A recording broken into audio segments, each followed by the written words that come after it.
In the early days, just meeting Ryan, I was just trying to figure out how to write bits for him. So I was like, what are you good at? And he's like, oh, I like to BMX a lot. Get him! Show him who's captain! He already said he rode BMX, and then, like, further investigation, I found that, yeah, he does ride, but he doesn't really ride away from anything.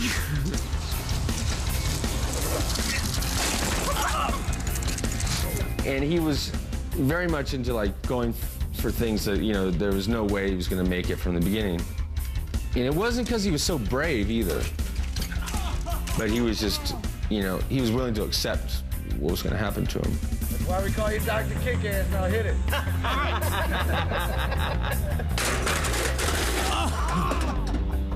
Yeah, he was very graceful in his wipeouts.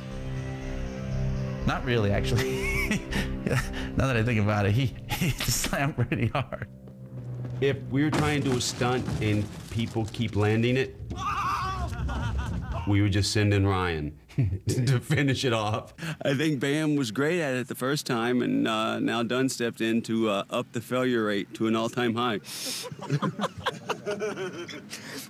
I don't think he ever landed anything except for on his face, which worked for us. If he wasn't pranking you or trying to get you while we're filming, then outside of that, he was like the most genuine rad dude.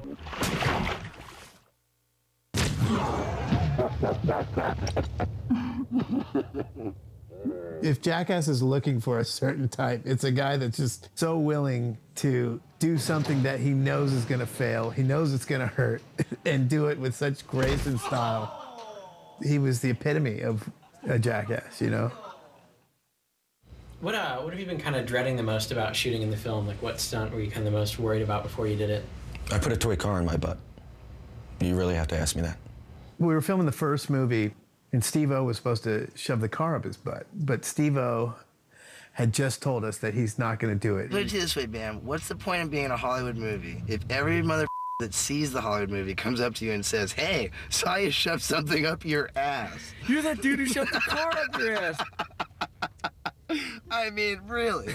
Ryan Dunn walks in. I go, well, Steve-O just told us that he's not doing the car up the ass bit. And Ryan's like, well, someone's got to do it. And right then the light bulb went off in my head. I'm like, Ryan, you're right. Someone does have to do it, buddy. I mean, it just has to be done. It's too good not to be done. I'll do it. I mean, and I want to. Don't think I'm crazy and I want to go get hurt or I want to shove things into my butt. I just know that it'll be funny, so I'm going to go do it. Now I'm lubing up. You can't see the car. The little toy car because I'm going to put it in my butt. He just did it like a champ, by the way. I mean, he was chilling with that thing in his butt for the whole day.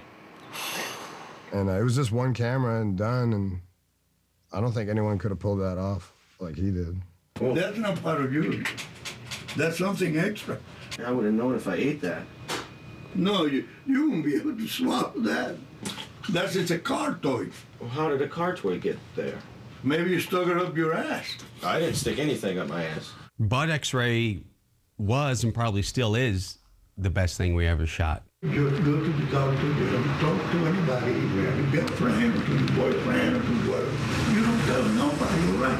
He already knows that too many people. Whenever anyone asked, you know, who he was, if it came up in conversation, I'd say he's the one that's famous for shoving the car up his ass. Mm-hmm. And that was really, you know, that's the best way to describe him, because that's what he always said. That's what sent him into the new echelon. I mean, to be honest, dude, whether I wish I did it or not, I didn't have the balls you had, dude, and that's all it takes, dude, to win. You know what? I think because, you know, Dunn got caught shoving that tiny Corvette up his butt, and caught. And everybody talks about it. So I'm like, well, if everybody remembers that, then I'll do anal bead kite. And then ever since that, I'm like, branded on my ass. I don't care. Like, so I just have a lot of bits involving my ass simply because he got caught shoving a Corvette up his butt. So you're just admitting to stealing my thunder right here in front of me? A little bit, right here and now. Jesus. That's what you get, enough of the gruff. Bam and Ryan always stayed so close. I was super good friends with Ryan, but they've always been super tight. Knoxville has prescription lotion, and that's all he uses. And I got it. But I got something else. Horse. Where do you even get horse? From a horse, idiot. They had their own lives, but they just were so close. Really, really close. Really close. I'm not whipping your out. All right, well, pull the fat up. Get up. I'm at it. You're at it? Couldn't even call them friends. I'd call them like big brother, little brother, and Dunn being the big brother. Welcome to Manchester. Damn it! It's so not right.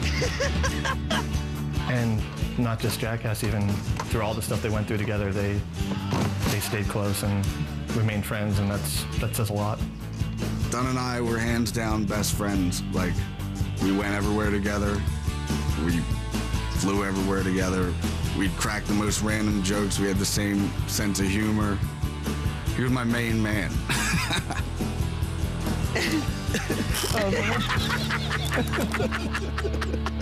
They were two best buds.